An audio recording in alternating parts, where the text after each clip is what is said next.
Sveiki! Mazs jauks pamācošs stāstiņš pirmdienas rītā.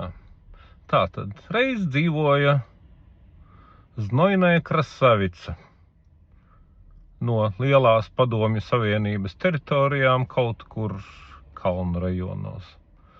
Saucās šī Znojnaja Krasavica Ļeilā Magomedova.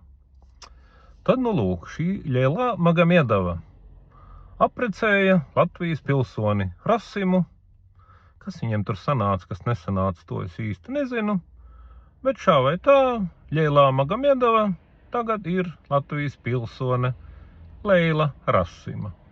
Kas, kā jau tas piedienas progresīvo varzai, ne par ko nevēlas oficiālos vēlēšanu dokumentos minēt savu tautību. Varbūt Ļeilā Magomedova arī mainīja valsti, pilsonību, viss ir iespējams. Taču skaidrs ir viens, ka komunistu paradumus Ļeilā Magomedova nav mainījusi. Un tieši tāpēc arī Ļeilai Magomedovai, tagadēji Leilai Rasimai, ir atradusies īstā vieta tieši progresīvo sarkanās sērgas partijā. Ieskatāmies Ļeilās Magomedovas, tagadējās Leilas Rasimas amatpersonas deklarācijā. Un tur mēs redzam, ka Leilu Rasimu marksistiskais dieviņš ir apveltījis dāsni ar nekustamiem īpašumiem. Citu starpā viņai ir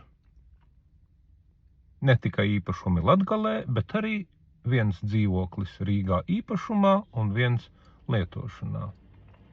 Kas tur ar to lietoto dzīvokli, to nekad nevar saprast, bet fakts ir tāds.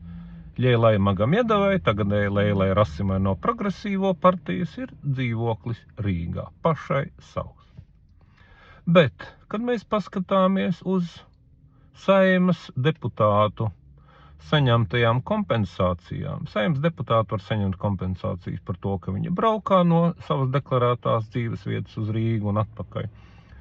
Un arī par to, ka viņi Rīgā īrē sev dzīvokli, jo, lūk, izbraukāt uz ārkārtīgi nopietno sarežģīto milzīgu laiku aizņemošo darbu ir apgrūtinoši.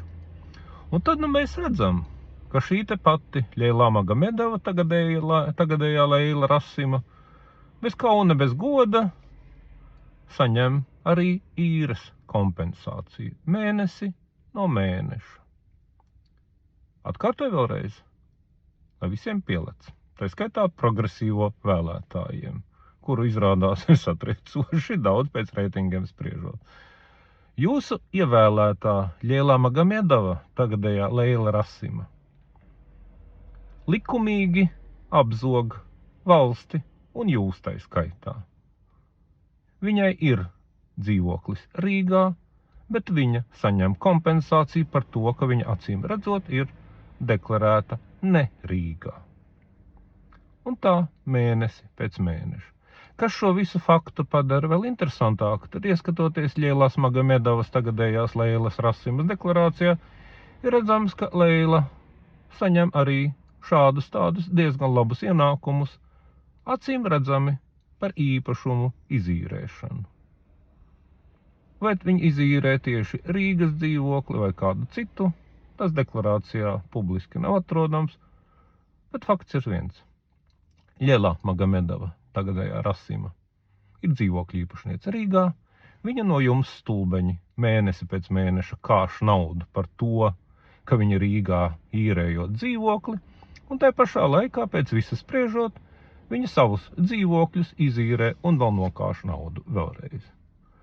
Neaizmirstiet aitas 3. oktobrī nobalsot par progresīvajiem. Ne to vien redzēsiet. Visu labu!